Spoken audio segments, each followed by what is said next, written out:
You were never meant to hear this. There are places where the world folds inward, where sound lingers long after it should have died, where the air carries the weight of memory instead of breath. Mercy Hollow was one of those places. In the winter of 1868, the Appalachian hills of southwestern Virginia lay smothered under gray snow, coal dust drifting like black ash from a fire no one could find. The mine had been sealed for 4 years, but it still breathed. The men who had worked its shafts walked with shoulders bent, not from labor but from listening, as though something in the stone had spoken their names and never stopped. They called it Shaft Number 9. The company called it a collapse, but those who lived near it stopped calling it anything at all. They just fell silent. And then the children began to change.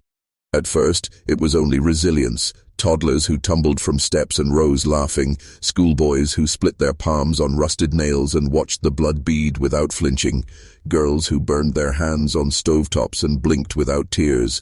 The mothers whispered in kitchens, the teachers whispered in the single-room schoolhouse, even the reverend whispered at his pulpit. But the men did not whisper. They did not look at their children too long. They simply went to work, down the other shafts, the shallower ones, as though ignoring the deep one could keep it buried. But Mercy Hollow does not bury things, it keeps them. Dr. Elijah Greaves arrived that winter, a contract physician for the Iron Mercy Mining Company. He was not a man of wonder.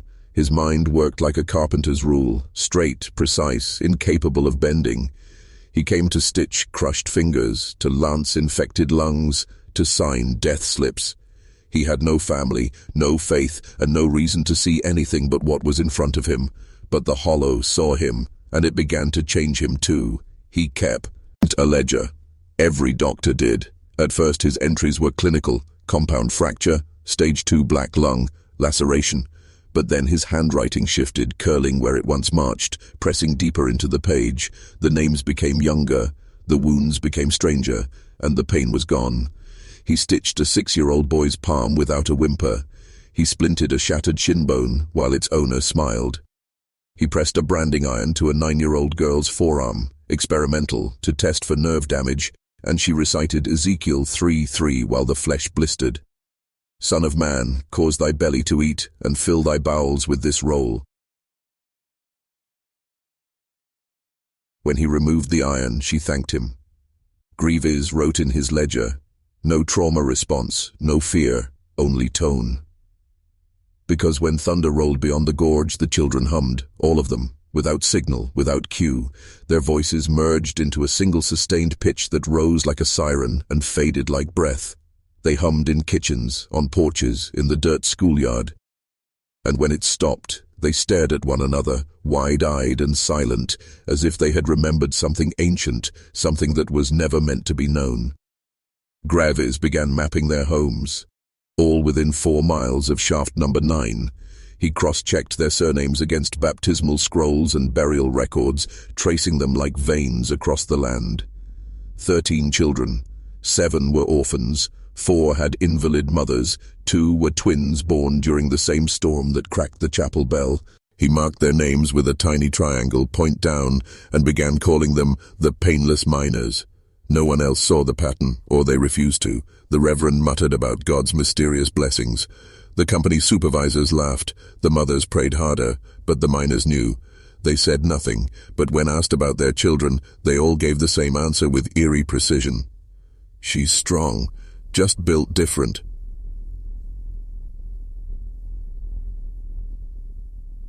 No one knew who she was meant to be. The hollow darkened, the sparrow's feathers grayed, the dogwoods wilted, and at night, if you stood near the locked frame of Shaft Number 9, the ground was warm. The air carried no smell of coal, no echo of water, just warmth, like the breath of something waiting. One evening, as thunder stalked the ridgelines, a local midwife named Opal Beach brought in a boy named Henry with a broken arm, twisted like rope beneath the skin. He had not cried. He simply stared at the bone and said, "Still soft, not done growing down." Greaves wrote the words exactly and underlined them twice. It was his first reference to painlessness as a pervasive anomaly.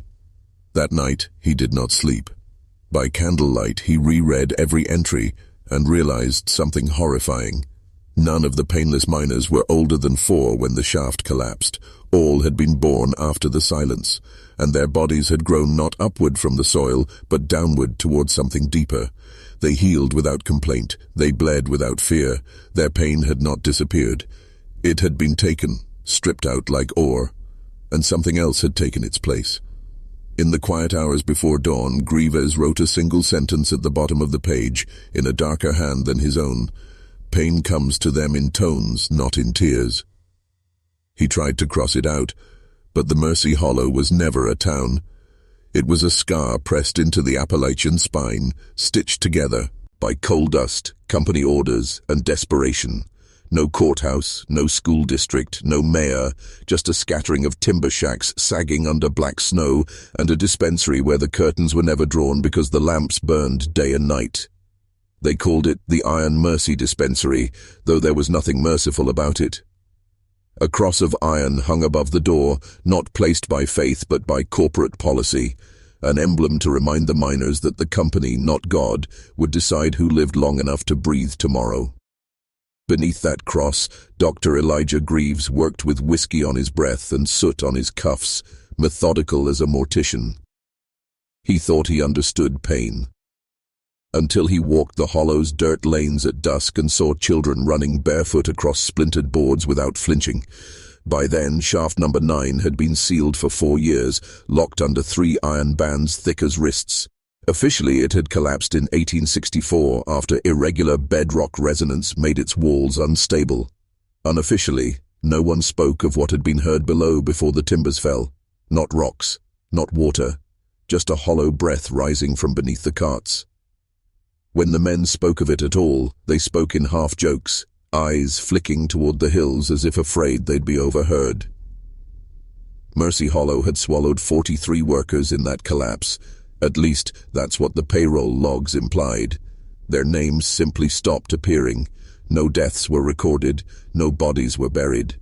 The company moved on. The mine did not. It stayed warm, even in winter.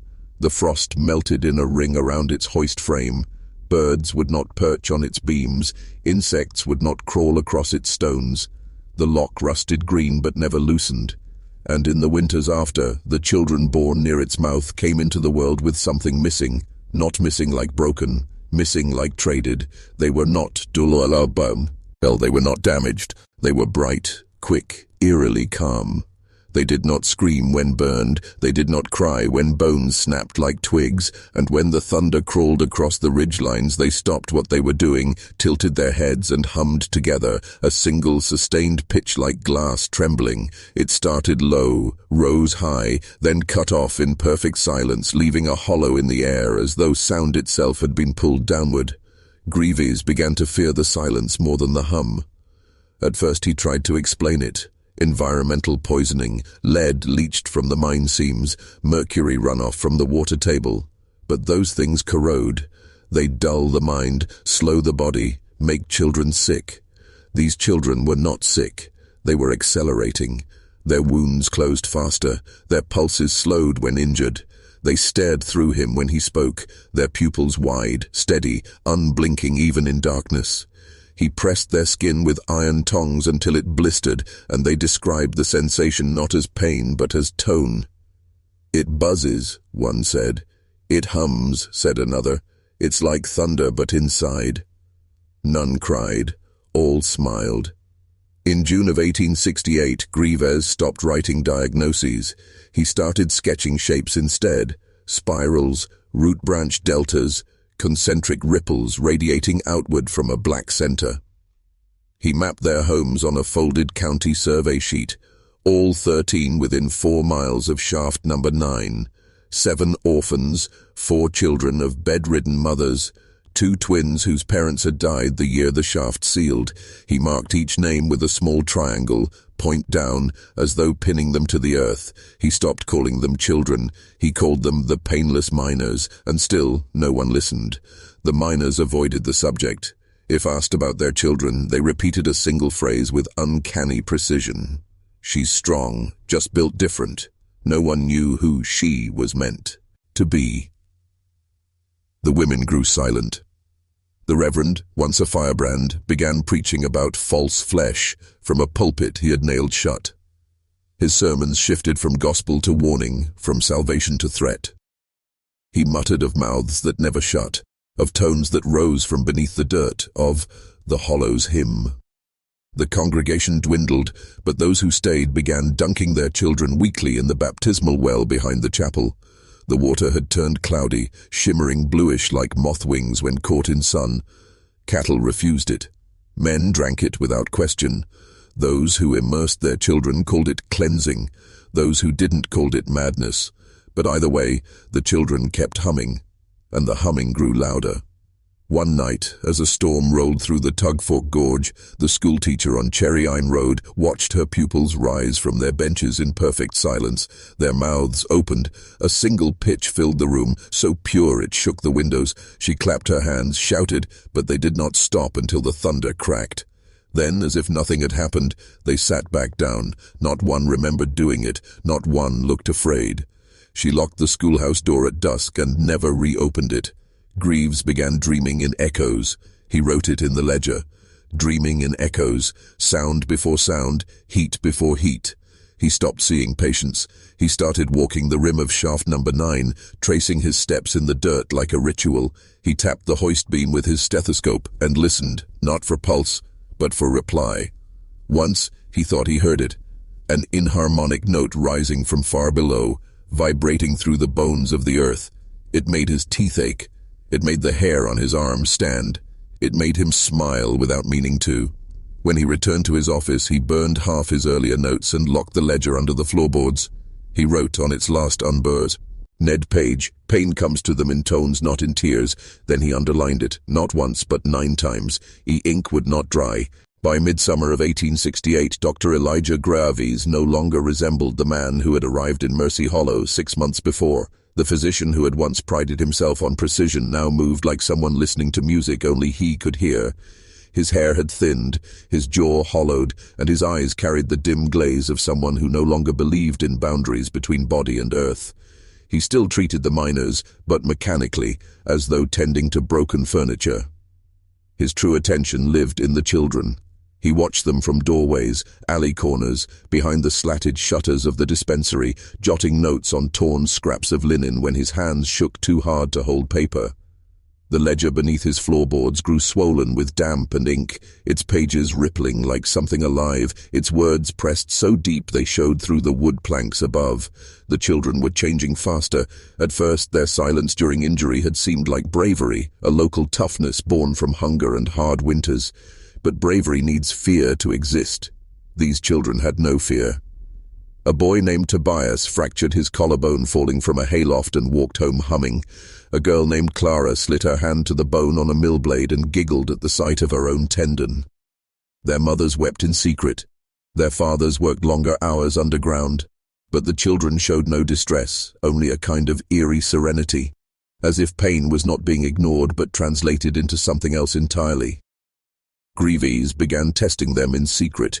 He called them into the dispensary one by one under the pretense of weighing them or checking for black lung.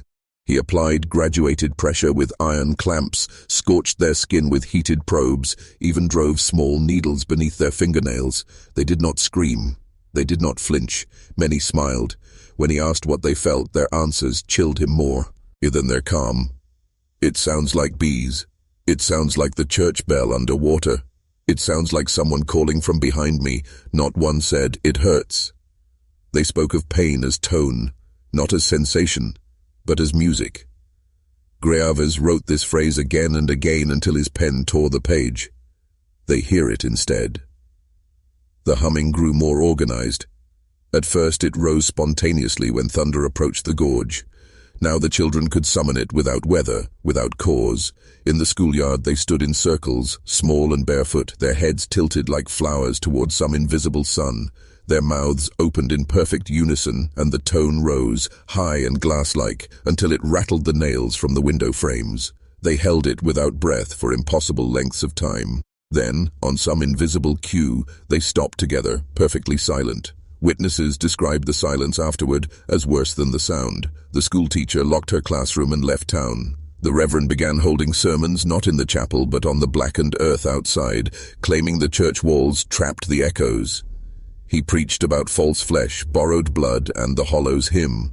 His eyes grew wild, his voice broke into shouts that cracked mid-word, and still the parents brought their children, not to the schoolhouse, but to him. He began baptizing them weekly in the chapel well, the same well the mining company had condemned years ago for suspected mercury contamination. The water shimmered blue in the sun, not like oil, not like light on glass, but like moth wings when wet. Cattle refused it, men drank it without hesitation. Each baptism ended with the Reverend pressing his ear to the child's chest, listening, nodding as though waiting for a chord to resolve. Then he would rise and announce, "Silent." In the chapel register found decades later, that word appears beside nearly every name from Dr. Greaves' ledger. The mothers began whispering of things stranger than humming. Infants staring into empty corners and smiling, toddlers laughing during funerals, children standing barefoot on frostbitten ground, steam rising from their skin though the air was cold. One boy, found sleepwalking on the chapel roof at midnight, told his mother, "It hums where the air stops." Greaves began tracing their births against the timeline of shaft number 9's collapse. Every one of them had been conceived after the night it sealed. Not one older sibling displayed the phenomenon. It was as though something had seeped from the mine after the timbers fell, not as gas or poison, but as sound. A resonance that rewrote the nerves of the unborn. He named it pre-harmonic pain dissociation. The phrase appears nowhere in any medical text. At night, he dreamt of standing in the shaft. The earth closed above him like a lid. He heard no breathing, no dripping water, only a low, endless tone vibrating through his teeth. In the dream, the children stood around the rim above, humming back down to him.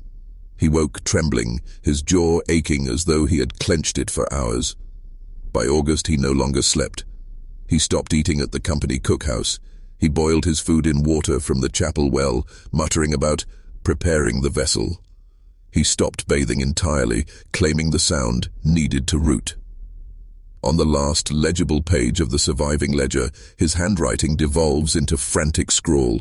Between test measurements and pulse rates, he writes, "No withdrawal, no fear.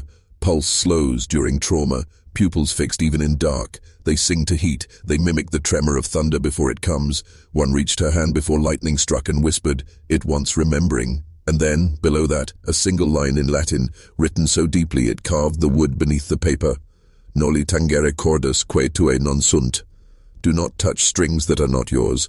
It was the first time Greaves admitted aloud what he feared, that the children were not numb, they were not healed, they were becoming instruments, and something was tuning them from below. By the autumn of 1868, Mercy Hollow had stopped pretending to be part of the world above. The place no longer moved according to the rhythms of seasons or sanity. It moved according to something deeper, something beneath the soil that had begun pressing its shape upward through the living. The air itself seemed heavier, not colder, not warmer, just weighted, as if every breath came through stone. The black dust from the sealed shaft no longer drifted. It hung suspended in the low light like ash in a cathedral. And the children no longer behaved like children. They did not chatter, did not fight, did not run laughing through the mud as they once had. They watched. They waited. They hummed. Their eyes tracked not motion, but vibration, like cats following invisible strings. When thunder muttered beyond the ridgeline, they stilled as one, spines straight, jaws slack, and opened their mouths in perfect synchrony. The tone that poured out was no longer thin and childlike. It was layered, harmonic, dense enough to make window glass tremble. Men walking home from the pits stopped in their tracks when it hit them, clutching their ribs with eyes wide, unsure if they'd heard something or been struck by it. Then, just as suddenly, the children would close their mouths and walk away. No one laughed anymore. The Reverend stopped preaching from Scripture. He burned his Bible in the chapel stove and began reading from a sheaf of red paper scrawled with symbols no one could decipher. He called it the Red Harmonics. He claimed God had abandoned the hollow and something older had claimed it, something that lived not in the sky but in the stone. His voice rose to a shriek during sermons, cracking on unseen notes. Oh, and the parents nodded along, glass-eyed and sweating. He spoke of false flesh, of borrowed nerves, of echoes made into bone. He warned that the children's bodies no longer belonged to them, that they were instruments waiting to be played. And still they brought their children to him. Every Sunday the Reverend lined them up at the chapel well, the same well the Iron Mercy Company had sealed decades ago for mercury contamination, and plunged them beneath its shimmering blue water while the thunder rolled beyond the hills. The water clung to their skin like oil. Steam rose from their shoulders though the air was cold. When they surfaced, they did not gasp or cry. They simply opened their mouths and released the same low tone that haunted the hollow. The Reverend pressed his ear to their chests one by one, listening, nodding, declaring each silent. In the chapel register recovered years later from the ashes of the burned building, every one of their names is marked with that word, silent. By then, even the mothers had stopped resisting. They no longer whispered their fears. They simply avoided their children's eyes. The children watched them back, calm, detached, like surgeons observing dying birds. They were not cruel, they were not kind. They were something else. Greaves kept to his dispensary, pacing the floorboards until they creaked like old timbers in the mine. He had stopped treating the miners altogether. His once pristine doctor's coat was stained to the elbows with old blood and rust-colored ink. He boiled his food in the well water.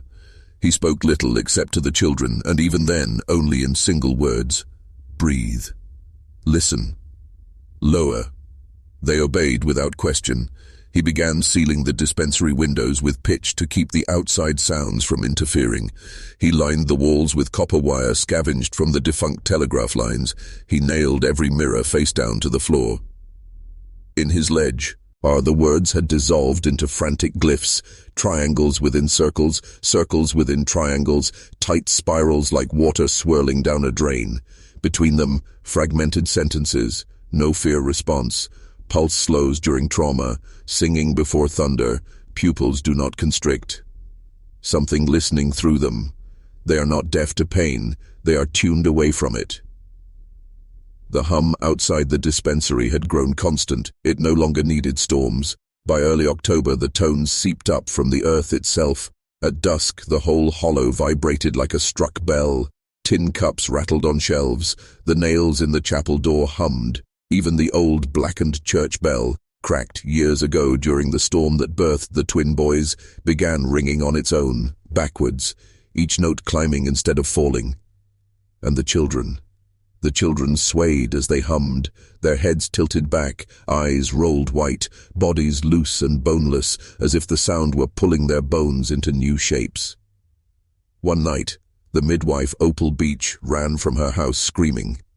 Neighbors found her clawing at her ears, blood running down her neck, babbling that she had awoken to her infant standing upright in its cradle, humming in harmony with a voice coming from the floorboards. The child was smiling. The neighbors buried their fear and nailed her door shut. By then the hollow had split into two kinds of people, those who feared the children and those who followed them. The latter grew by the day. They stopped working their shifts, stopped chopping wood, stopped burying their dead. They stood barefoot outside the shaft's locked frame, pressing their hands to the cold iron bands, humming back down into the dark. They claimed they felt warmth rising, not like heat, but like memory. They said the air smelled of copper and rain. One man claimed he saw shapes moving just behind the stone, shapes with no light. On them, only shadow shifting through shadow. He gouged his eyes out the next morning and whispered that the shapes had smiled. Greaves watched them all with the flat gaze of someone who had crossed the line between observer and believer. He no longer looked horrified, he looked reverent, and in the margin of one torn page from his ledger, found decades later wedged behind a floorboard, he wrote the only full sentence from that month. They do not feel pain because something older has replaced it, and it remembers deeper than we do. By the first frost of 1868, Elijah Greaves no longer doubted what he had once mocked as superstition. This was not illness. It was not infection, not mercury in the wells or lead in the seams or hysteria from starvation. He had run every test he knew, even invented new ones. He had seared skin, crushed fingers, injected morphine into veins to see if it dulled their calm. Nothing worked. They still hummed, they still smiled, they still healed. Their bodies responded to injury, their nerves carried signal, but their minds did not register pain as suffering. They registered it as tone. And that tone matched the resonance of shaft number 9. Greaves had confirmed it with an improvised tuning fork of steel. He struck it and held it to their bones while they sat on his table, still as idols. Their teeth vibrated, their pupils widened, and they began humming, not randomly, not discordantly, but perfectly matched to the fork's pitch. The same pitch that rose when he pressed his ear to the timbers of the sealed shaft on storm nights. The same pitch that had been heard by the men before the collapse. He wrote in his ledger, "They are tuned to it. It has tuned them." The realization hollowed him out. He stopped speaking to the miners entirely. He no longer acknowledged company supervisors when they came to audit the dispensary. He simply handed them blank pages and stared through them like smoke. They stopped coming. The Iron Mercy Mining Company wanted coal, not whatever. This was. They wrote him off as another hollow broken doctor and left him alone. Greaves spent his nights at the rim of shaft number 9. He would stand barefoot on the frost, shirtless despite the cold, pressing his hands to the triple-banded iron lock. The lock was slick with moss, fused into the stone like a scar. Beneath it, he felt warmth. Not heat, not surface warmth, but something pulsing from far below, like a heartbeat muffled by miles of bone. He said it felt like memory. He began whispering to it. At first, nonsense, prayers, scripture fragments, half-remembered lullabies. Then he began humming back, matching the children's tone. His voice cracked, then deepened, then settled into a steady pitch that made his own ribs vibrate. The children heard him. They came to the shaft's edge at night, barefoot, thin as kindling, their eyes wide and reflective in the dark. They hummed with him. The villagers began to follow. Men abandoned their night shifts. Women left their wash basins. They came barefoot through the snow, their feet bleeding, and stood behind the children. The tone grew thicker, louder, until the earth itself seemed to shudder. Then, on no signal, they all stopped. The silence was so total that even the wind seemed to vanish. Then they went home wordless, as if nothing had happened. Greaves began calling this convergence choral entrainment. He wrote the term 27 times in the margins of his ledger. He drew diagrams of spirals narrowing downward, annotated with phrases like resonance gradient and nerve realignment. But deeper in the pages where the ink bled rust red, his language changed. They are not learning this. They are remembering it. It is older than language.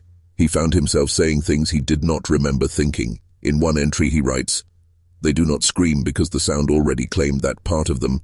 Another, "Pain was not erased, it was bartered." And finally, "They are becoming not feelers but receivers." That word, receivers, repeated 7 times on one page, written over itself until the paper tore. He had once believed they were mutating.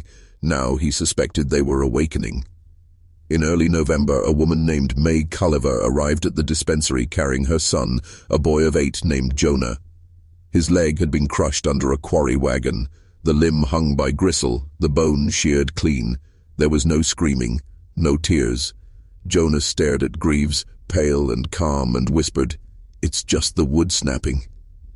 Greaves amputated the leg without chloroform. The boy hummed through the sawing. When the limb came free, he stopped humming and said, "It's quieter now." Greaves's hands shook so hard he could not stitch the stump. That night he returned to the shaft. He pressed his stethoscope to the lock. The tone rose from deep below, slow and massive, a sound that did not move through the air but through the bones of the earth itself. It bypassed the ears. It bypassed the mind. It went straight to the marrow. It was not sound. It was presence. He dropped the stethoscope. He pressed his own ear to the stone, and something hummed his name. The next morning, he nailed his dispensary door shut. He covered the walls in copper wire, lined the floorboards with salt, and turned every mirror face down.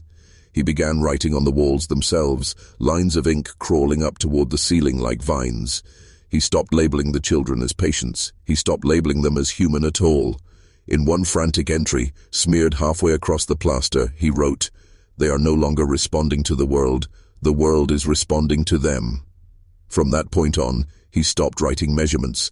He stopped weighing wounds or timing pulses. He wrote only fragments. They bend sound. They sing to heat. Thunder waits for them. They are not children. By mid-November, he had not spoken a low "ud" in days. When the miners came pounding on the dispensary door for help after a cave-in on Shaft 2, he did not answer. They broke in to find him standing in the corner, humming, his eyes rolled white, surrounded by the children, all humming with him in perfect pitch. The miners fled. They told no one what they had seen, and by the time the company sent another physician, Grievous was gone. The children were gone.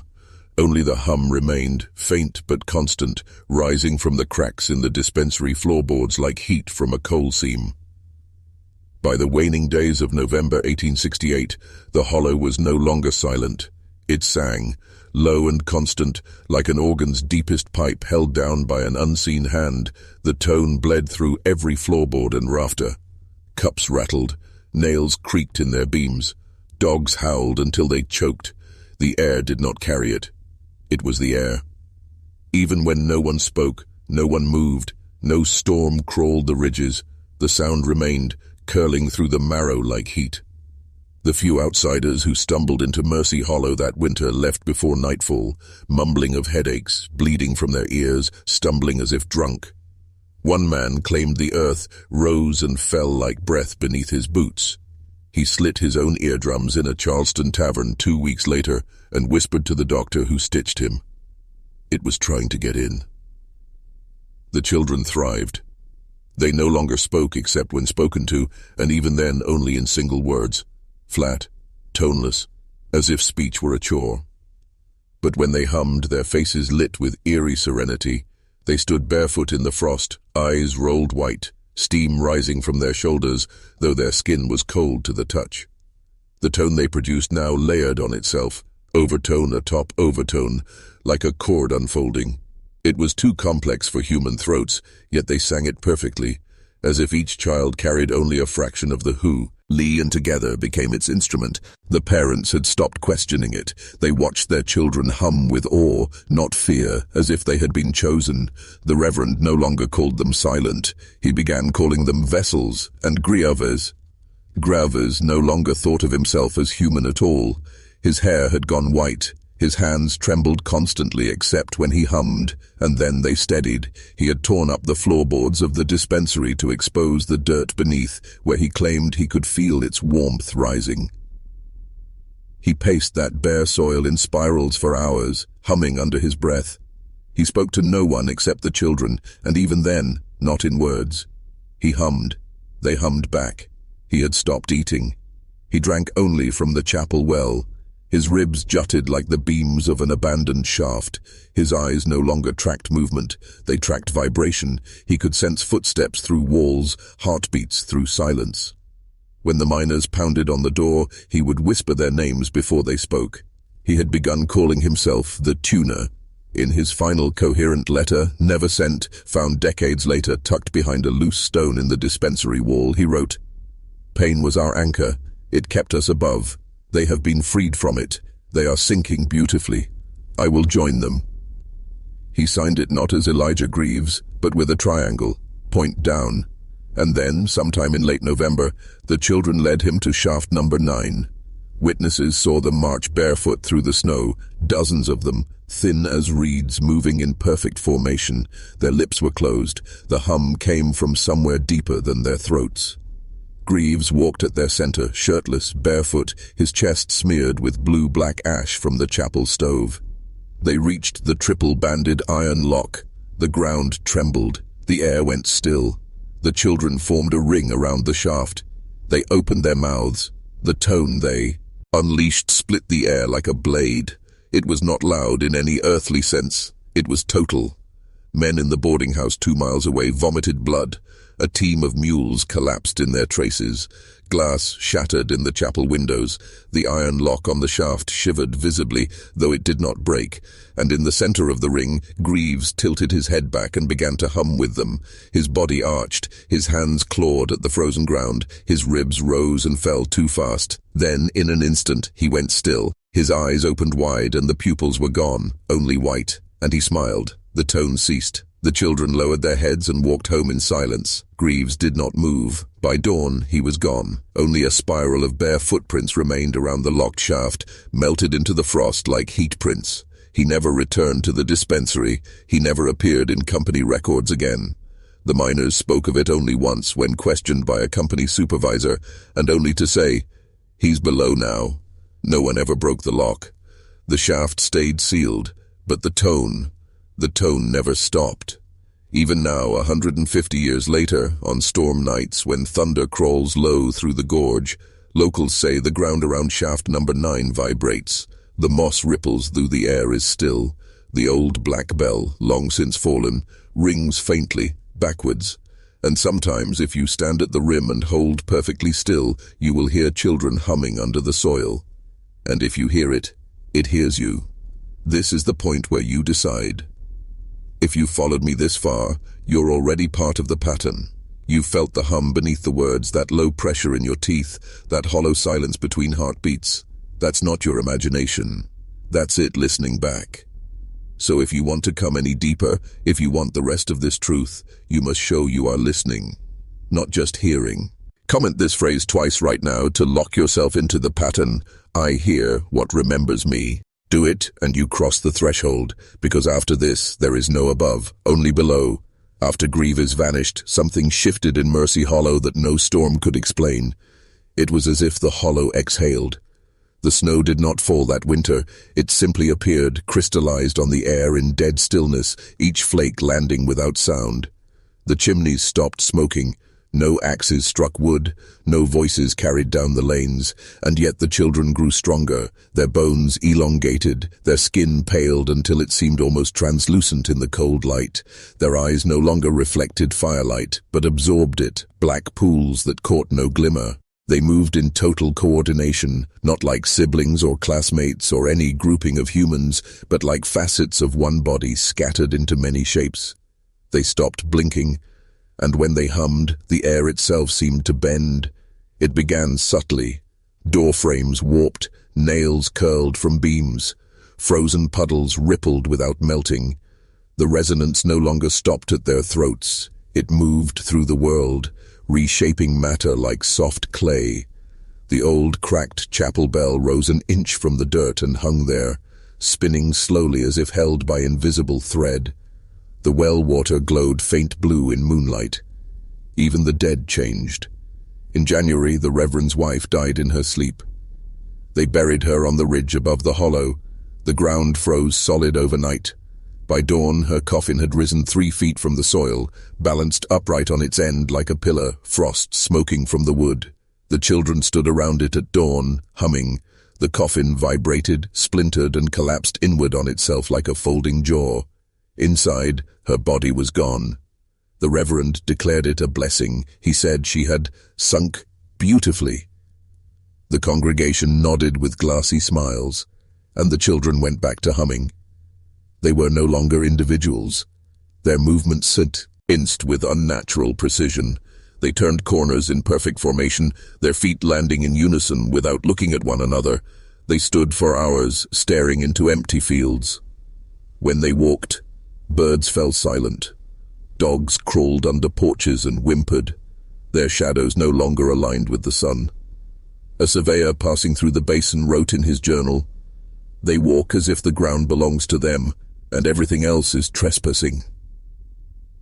He burned his journal 3 nights later. Some of the children stopped responding to their names. They began answering only to tones. Single notes whistled or struck on the chapel stove's iron grate. A mother called her daughter for supper, and the girl did not move until the thunder muttered far off over the ridges. Then she walked inside silently and ate raw potatoes from the bin, her teeth grinding through the frozen flesh. The transformation was not physical alone. It was behavioral, neurological, spiritual. The few surviving pages of Grav's hidden ledger, recovered decades later from under the dispensary floor, show his final realization forming like a tumor of words. They are not becoming something new. They are becoming what was always buried. Shaft number 9 is not a place. It is an aperture. The mind did not make them. It remembered them. He had drawn diagrams of human spines morphing into spiral coils, of skulls blooming into latticework shapes, of rib cages hollowing into fluted chambers like organ pipes. Next to one sketch he wrote, "Designed to resonate," and below that, "Not human, not other, remembered." That word surfaced again and again in every fragment. Remembered. It implied something horrifying. These children were not mutating. They were reassembling. As if the collapse of shaft number 9 had not caused an accident but an emergence, the earth had opened. Something older had risen, not as flues, but as tone. It did not invade the children. It did not possess them. It recognized them. It called them back to the shape they had forgotten. One night a farmer named Abel North came pounding on the boarded dispensary, screaming that his son had split. When the neighbors arrived, they found the boy kneeling in the root cellar, humming while dozens of earthworms writhed from the walls and wrapped around his limbs like living cords. His body had grown thin and taut, the skin stretched so tight over bone it looked translucent. His shadow stood 2 feet to his left, perfectly still. When they touched him, their hands shook uncontrollably. One man's teeth cracked. The boy turned his head 180 degrees without breaking the hum. They fled and burned the cellar. The boy was not inside when the fire collapsed it. No one saw him again. By February, the children no longer breathed visibly in the cold air. They emitted no fog, no warmth, no scent of skin. They felt smooth as glass to the touch. They stopped blinking, stopped eating, stopped speaking entirely. They simply stood in their circles, heads tilted, humming their impossible chords. And things began to move under the ground.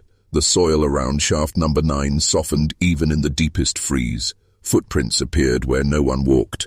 Stones rose and balanced on their points. Rats emerged from the mines, skinned themselves against the rocks, and crawled back down still living. The adults who still resisted fled the hollow. Most never made it to the next valley. Their bodies were found days later on the old wagon trail, mouths packed with moss, eyes missing but no blood spilled. Their skin showed no wounds, only faint spiral bruises wrapping their torsos like vines. The remaining families stopped resisting. They stopped burying their dead.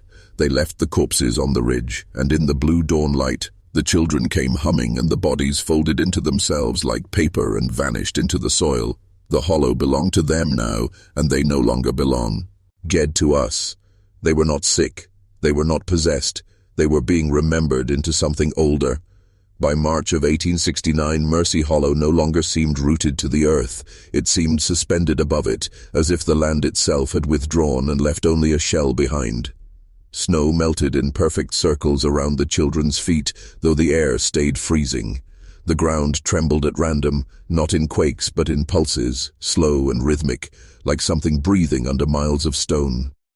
The few remaining adults spoke only in whispers.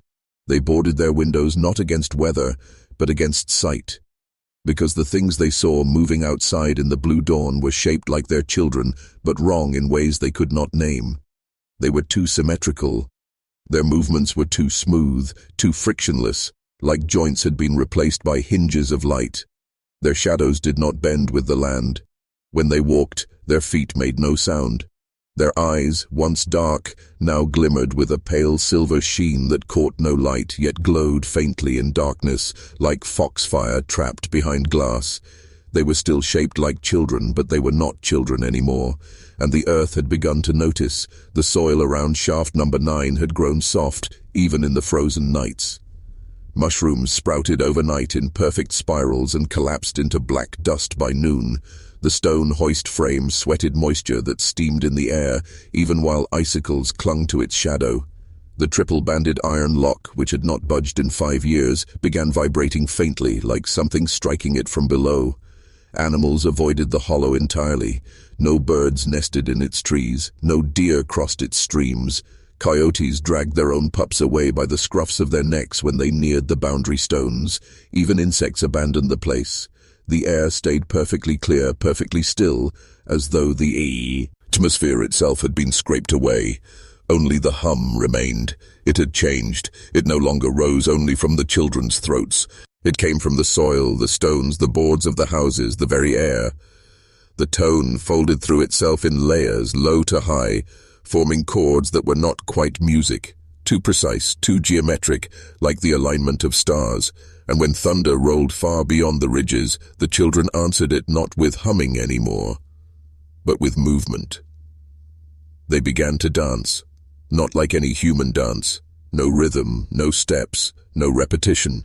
They twisted with impossible flexibility, their joints bending backward, their spines arching until their skulls brushed their heels. Their movements were chaotic but synchronized, like water boiling in reverse. The earth trembled under their feet. Stone fences cracked. Doors swung from their hinges. The abandoned chapel bell, buried beneath snow, rose 5 feet into the air and rang backwards, each peal a hollow sucking tone that left frost on the walls. And from the sealed shaft, the lock shuddered. The vibration deepened. Cracks spidered through the hoist frame's stone base. The adults who remained fell to their knees, clutching their heads, blood running from their noses, their eyes rolling white as the sound rose higher, higher, until it was no longer sound at all but pressure, a vast invisible weight pressing down from above and up from below at once. And the children stood perfectly still, their faces serene, their silver glimmering eyes open wide, their mouths closed. The hum did not come from them now. It came through them. Their bodies became conduits. The tone passed through their bones like wires, through their lungs like bellows, through their skulls like tuning forks. Their hair lifted from their scalps as if gravity had loosened its grip. Sparks of blue light flickered across their ribs under their skin, flashing in patterns like Morse code too fast to read. Something was answering, something from below, and it was coming. Closer. The shaft's lock rang like struck steel, the note so low it rattled teeth loose in their gums. Stones tore from the earth around it and floated, circling the frame in perfect orbits. The earth's surface rippled outward in concentric waves as if the solid ground had turned to liquid glass. The children raised their arms as one, and the snow around their feet melted in spirals, revealing black soil shot through with glimmering threads of metal that had not been there before. The threads moved, coiling and uncoiling like veins, sinking deeper when touched by the wind. The parents screamed. The children did not move. Then, abruptly, the sound stopped. Total silence. Even the wind held its breath. The stones crashed to earth. The bell fell into the snow and cracked in half. The lock stilled. The frost formed again around their feet as if nothing had happened. The children lowered their arms and walked away. They said nothing. They did not look back. The parents sobbed into their hands, because in that single moment of silence they had all heard it. Not the tone, the words inside it. Not words in any language of flesh, but meaning, vast and ancient, pressed into the mind like a brand. It was not sound that had risen from shaft number 9. It was memory, and it did not belong to them. The Reverend spoke the only sentence anyone could recall. It has found its shape. And then he slit his own throat on the chapel steps, humming as he bled out. The children did not react. They simply stood in a wide circle around his body, staring down at it like archaeologists at a ruin, their eyes glowing softly in the cold, their expressions serene. And then, together, they began to hum again, soft, low, and perfect, like the beginning of a song older than the world. By late March of 1869, the lock on shaft number 9 had begun to move. It was subtle at first, a tremor through the moss-crusted iron bands when the children hummed, a faint groan from the stone base like ice shifting in a spring thaw, but it grew. Each night the vibration deepened, lower, longer, until it seemed to merge with the pulse of the earth itself. The hoist frame sweated dark moisture even while the air froze your breath solid. Cracks spidered from its anchor stones out into the frozen ground, and along those cracks, tiny threads of metal began to grow like roots, glimmering faint blue when struck by moonlight. The children gathered at the rim every night. They came wordless, barefoot, pale as moonlight, their eyes faintly glowing like foxfire. They moved as one, standing in concentric rings around the lock. They no longer hummed with their mouths. The tone simply rose from them, through them, as if their bones had become instruments. It vibrated the air until it looked liquid, bending light around their thin frames, their shadows warping into long, reaching shapes that twisted away from the firelight. And the shaft began to breathe. Dust rose from its seams. The stone quivered in and out with each pulse, like a throat swallowing. The temperature dropped 20 degrees in an instant, frost blooming across the children's feet, even as steam rose from their shoulders. The parents who still lingered at the tree line wept, clutched one another, whispered prayers that had lost their words. They knew now what they had refused to admit for months. Their children were not resisting something, they were inviting it. They had become its anchors, its chosen lattice. Greaves had written of this possibility in the lost final pages of his ledger, fragments of which were recovered decades later in a rusted tin behind the dispensary wall. His writing by then was almost illegible, scrawled in spirals, ink pressed through the paper like carving. Between the madness, one sentence stands out. They have been emptied to make room. That was the key. They were not possessed. They were not corrupted. They were hollowed.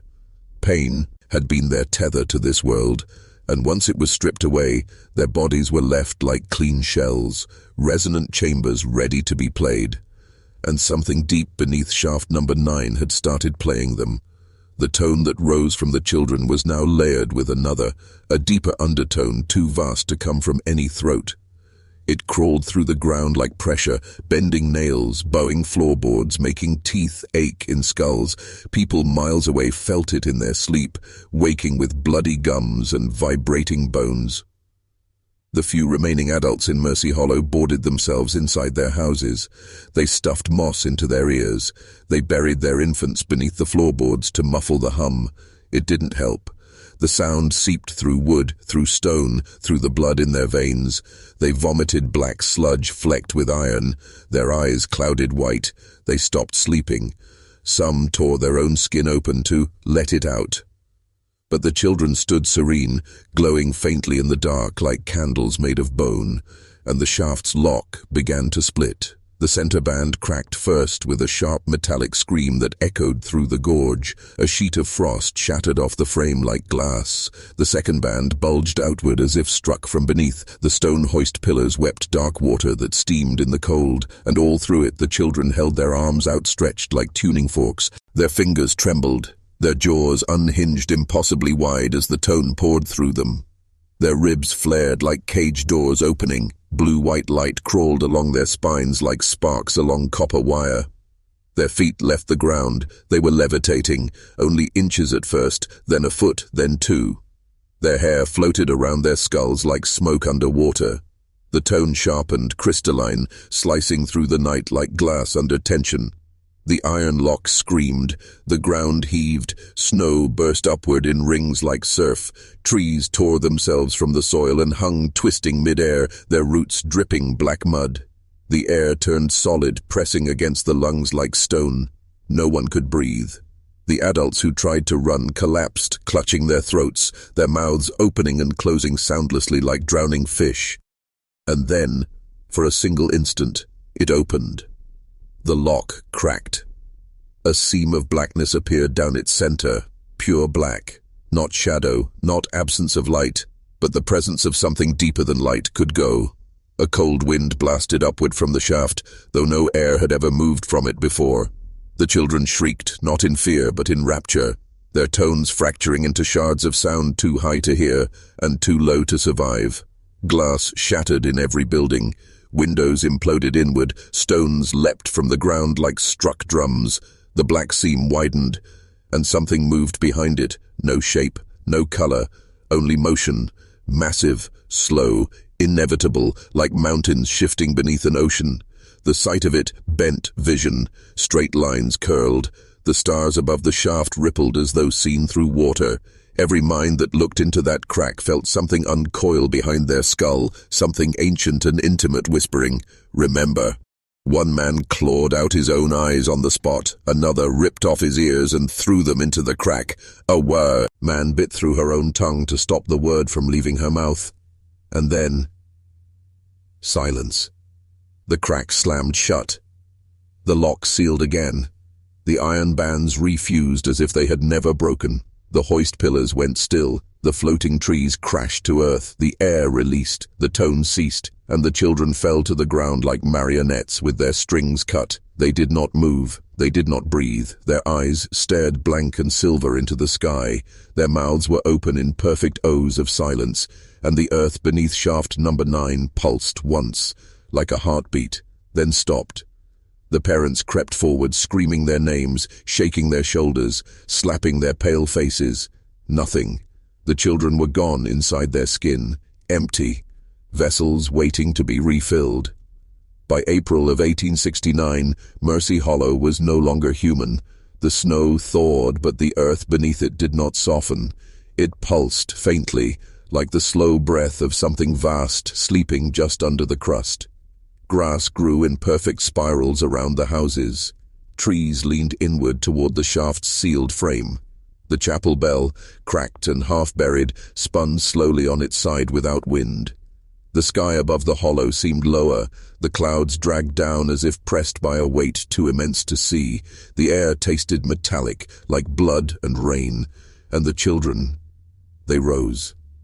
Not all at once, not with fanfare or witnesses. They simply began standing one by one, where they had fallen weeks earlier, their silver glimmering eyes rolling back into focus as if nothing had happened. They blinked once, they breathed once, and then they began to move. But they did not move like before. They did not walk. They glided. Their feet left no prints in the thawing mud. Their reflections no longer appeared in water. They passed through rooms without disturbing curtains, without casting shadows. Their bones no longer showed beneath their skin. Their chests did not rise with breath. They looked like children still, but only as memory wears the shape of a body. They spoke again, but not with words. The sound that came from their mouths was low and perfect, each syllable forming from the harmonic alignment of overtones like chimes struck inside the skull. It was not speech, it was architecture. It did not travel through air, but carved through matter, reshaping anything that heard it. Window glass bowed, nails bent, ink rose in droplets from books and reformed in spirals on the ceiling. And everything that heard them began to remember. The dogs buried under porches clawed their way out, eyes silver and glowing, their jaws unhinged and humming. Trees split down their trunks and bent toward the shaft, roots dragging themselves from the soil like skeletal hands. The abandoned chapel rose from its foundation, stone by stone, the bell ascending last to settle into place without chains. The earth itself seemed to exhale. Shaft number 9's lock never opened again. It didn't need to, because what had been inside was no longer confined. It had risen, not as a creature, not as a mass, but as memory. Not memories of human things, not names or faces or days, older memories, planet deep, stone deep, the memory of heat before life, pressure before breath, silence before sound. That is what the children carried. They were not infected, they were not possessed. They were vessels filled with what the world had been before it became the world. Greaves had understood this in the end. In the final fragment of his ledger, the one written in blood-black ink and buried behind the dispensary hearth, his last words were not clinical, they were worship. It was here before light, it was here before bone. We are only its echo. The children are the mouth that will let it speak again. No one saw him after that. No body was ever found.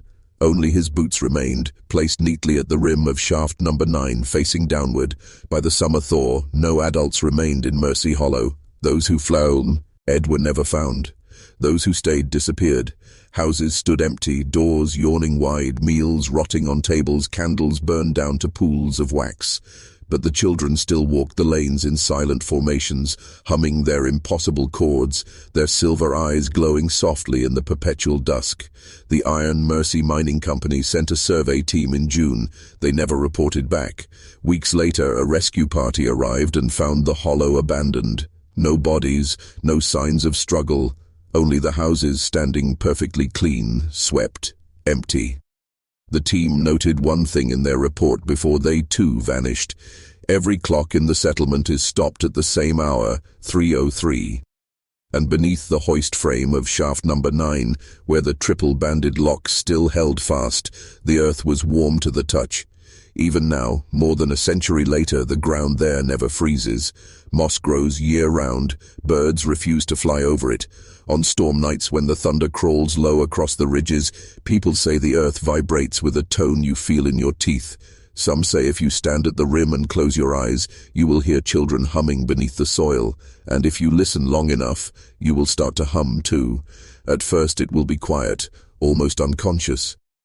A soft tone under your breath while you wash dishes, while you lie in bed, while you walk alone at night. Then it will align. The tone will find its frequency in your bones. It will slip behind your eyes. You will feel your teeth ache in rhythm with thunder. Your dreams will fill with blue light and spiraling roots. You will stop flinching from burns. You will stop crying from wounds. And one night, in the hollow space between heartbeats, you will hear it speak your name, not aloud. Inside, deep inside, where your memories hide the things you never lived. And when that happens, you will understand what Greaves understood. The bound. Mine did not just take lives, it gave something back, something older than flesh, something that was waiting for bodies to remember its shape. The children remembered first. You will be next.